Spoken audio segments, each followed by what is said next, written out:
geeridu waa xaq si kala xanuun badan.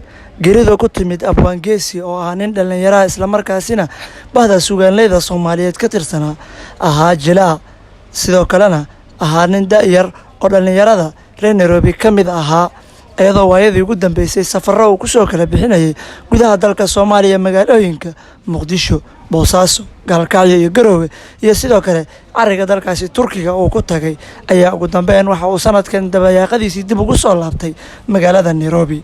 Abwaan Geesi kusoo laabashadiisii Nairobi kadib ayaa waxaa la soo dirsay xanuunadaasi oo markoodii hore ku bilowday si yaryarood ah balse ugu dambeyntii ay noqdeen mid uu isbitaal la seexday oo in muddo ah oo halkaasi u jiifay.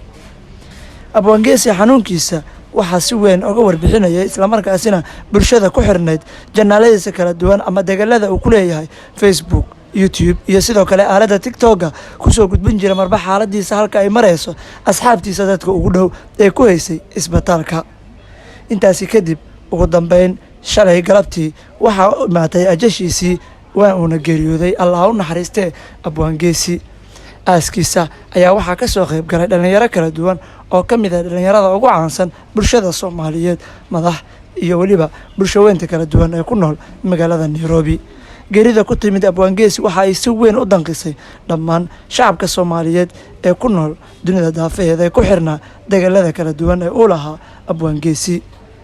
waxaa inta badan la arkayay ayagoo ka murugoonayaan isla markaasina muuqaalo ama qoraallo kala duwan soo dhigay aaladaha kala duwan ee social media oo ay ugu tacsiyeynayeen Abwaan Geesi.